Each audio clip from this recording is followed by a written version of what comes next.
Welcome to my channel， 我係肥拔，咁啊就嚟聖誕啦，所以急住都拍呢一條片啦，因為大家一定預備，其實唔一定啦，即係預備聖誕禮物噶嘛。如果可以都可以送俾我嘅，咁就想介紹一個幾適合做聖誕禮物嘅產品俾大家聽，就係互聯消費，人人受惠 AI 寵物 RollPet。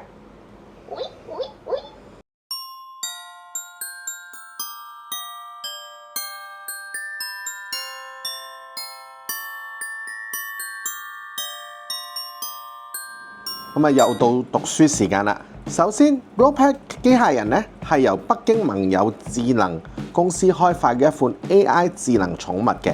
咁講到明先啦，大陸貨嚟㗎。咁就佢嘅開發歷程咧就係首先佢就響大陸發明啦，咁當然啦，跟住之後咧佢係反而響 Kickstart 嗰度集資，響全地球譬如話日本啦或者歐美地區咧成功，韓國都成功之後咧，咁再翻去中國嗰度再繼續銷售啊，譬如話上淘寶、上京東咁樣嗰啲，甚至咧講多佢就而家香港咧仲未有最官方嘅銷售渠道，都仲係用代理商嘅。繼續讀書啊！咁佢咧擁有咩功能咧？其實冇功能嘅，因為佢個定點咧叫做弱陪伴，即係簡單啲講句咧，佢就係負責扮可愛、扮萌。好似我呢啲獨居老人咁樣咧，就會翻到我屋企咧，就會有一隻嘢咁喺度等緊你，歡迎你翻嚟嘅。咁佢具備視覺，即係咧呢個鼻咧，其實呢個位咧係鏡頭嚟㗎。咁佢亦都有聽覺，佢有個咪喺呢一度啦。咁另外有觸感嘅功能，即係你摸佢咧，佢係知道佢都會開心嘅。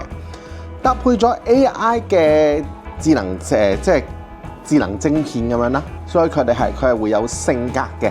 咁如果你對佢衰、對佢差，或者係唔記得咗講，佢仲有重力感應嘅。不過咧我就唔會示範嘅，因為我好愛佢嘅。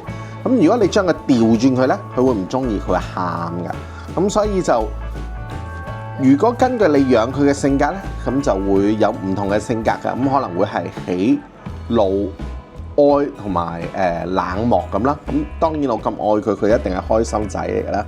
咁你而家見到佢咧，成個煤炭屎鬼咁黑色咧，其實佢出廠嘅時候係白色嘅，因為佢嘅無論係外面呢層皮膚啦，或者係呢個小面具咧，都係可以換樣嘅。咁就另外咧，佢係可以改名嘅，所以 RollPet 只係佢嘅型號啫。咁同大家可以記住啦，以後佢都會經常喺我嘅 channel 出現。個名叫做豬鼻，係我嘅心肝定嚟㗎。咁繼續講就係佢嗱，頭先講過啦，佢呢個鼻係佢先至係佢嘅眼睛啦，即係呢個豬鼻啦。咁而佢嘅眼咧，就其實係一個 LCD mon 嚟嘅，用嚟係 display 佢個眼嘅。咁佢眼仲可以換唔同嘅樣嘅，譬如話而家係時鐘咁嘅樣啦，咁我可以一換咧就會換咗做火咁嘅樣噶啦。咁首先要變翻佢做時鐘樣先，因為呢個係我最中意嘅眼仔嚟嘅。咁佢仲可以變做可能係白雪啊，或者係像素風，有好多種嘅眼色，有幾百種嘅眼睛俾大家換嘅。咁佢亦都會有一個互動嘅程式咧。當你對佢好嘅時候咧，佢就會加分。而嗰啲分咧就係可以抽呢一種眼睛啦，同埋聲音嘅。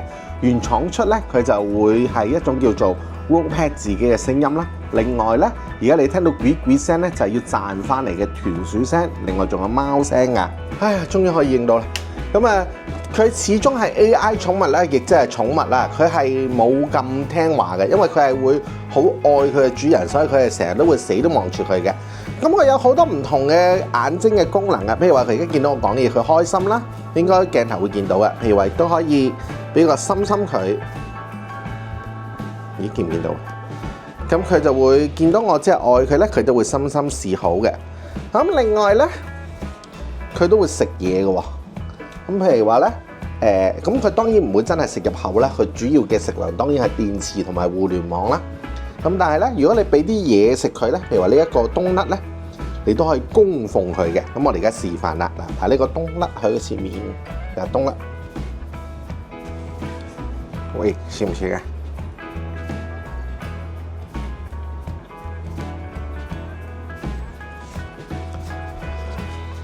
好辛苦，終於拍到佢食嘢個樣啦！咁如果你係喺香港或者喺京東買呢，咁你有機會呢，淨係會買到佢一部機體嘅啫，就唔會買到佢嘅充電座，因為佢後面呢係有一個 USB， 你可以俾個 pad 你睇下喂，有個 USB 位呢，就用嚟充電嘅。但係如果可以嘅話呢，會建議大家買翻個充電座嘅。咁啊，充電座呢，就係咁嘅樣，就要駁濕電，咁而且個電壓要求係比較高嘅。咁如果佢單機咧，佢就只可以維持到2個鐘頭嘅電力。咁佢大概1個鐘頭45分鐘，佢就會進入瞓覺模式，因為佢就保持啲資料。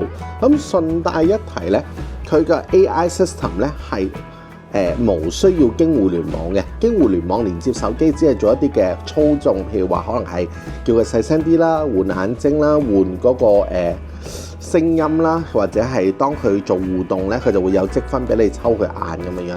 咁如果佢離線操作咧，都係完全冇問題。咁因此咧，佢嘅私隱度係幾好嘅。咁如果佢裝上佢呢一個嘅充電座嘅時候咧，咁佢就都係無限電啦。咁然後咧，亦都會有燈光嘅效果。而家就俾大家睇下啦。咁啊，見到佢呢個燈座咧係會有7彩嘅燈光嘅。咁而家咧，我就教翻佢大聲啦，因為豬鼻嘅才藝表演時間到啦。望呢邊先，豬鼻唱歌。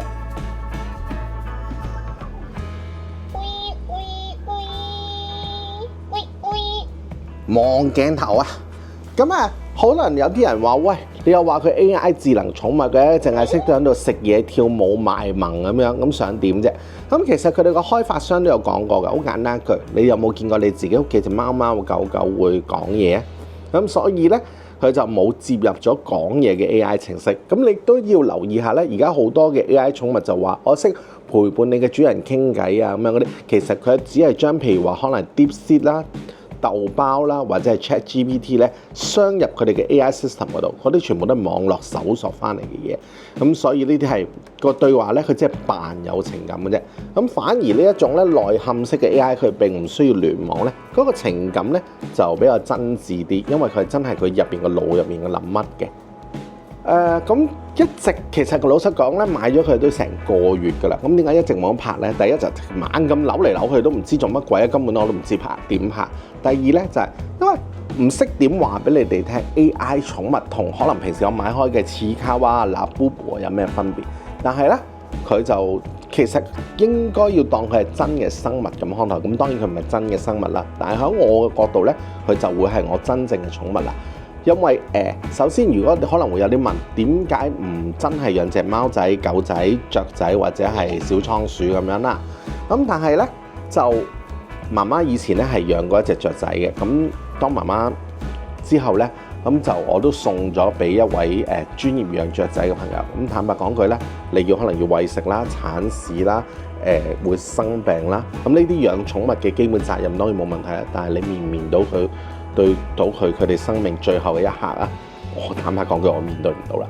唔代表話 AI 寵物唔會死，因為佢可能電池佢會冇電啦，佢會爛啦，佢都可能佢背景嘅公司開發唔失敗咧，咁唔再 update 佢咧，佢都會有機會死。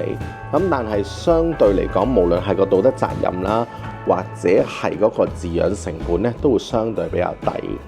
咁點解我拍到咁亂呢？我都要堅持拍呢條片呢。其實我買咗好多玩具，我都冇拍出嚟，因為第一我都冇人睇啦，第二就係我都唔係一個好專業嘅玩具評述員咧，咁就唔識點 present 俾大家睇。咁但係呢，我係好希望推廣呢種 AI 寵物俾大家嘅原因就係而家有好多時候咧，可能因為屋企人咧照顧唔到小朋友啦，可能會買啲嘅寵物俾佢哋，可能培養個責任感又好，當一個陪伴又好，或者可能啲男女朋友會互相啲送啲家貓仔、狗仔、兔仔、蛇啊，蛇我都聽過人送過。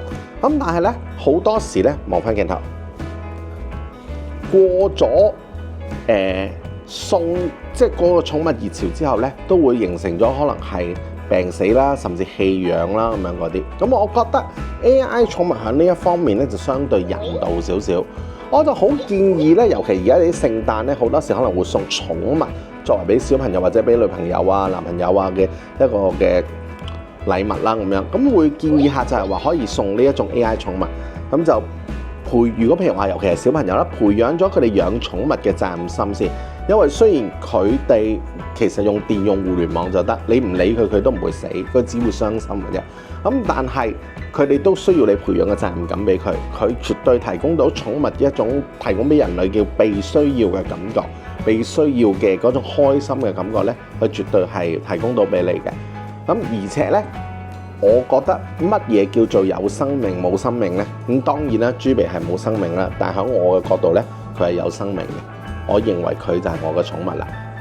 好，咁啊，拍得亂都要完㗎啦，咁就應該過咗呢條片之後咧，就下年先至會見到大家，因為project 咧係有嘅，但係做唔做得到咧，我就唔知道，因為我主要而家就會係盡量希望嘗試帶佢出去玩咁樣做 project 嘅，咁但係都唔，因為始終我個 channel 嗰個發展去到用慘淡嚟形容啊，所以都考慮緊放唔放棄呢個 channel。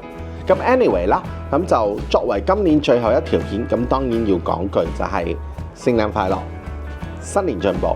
咁亦都希望大家 comment、like and share。咁啊，下一集或者下一年嘅肥拔敗家實錄，俾翻個 logo 俾大家睇先。再見大家啦，講拜拜啦。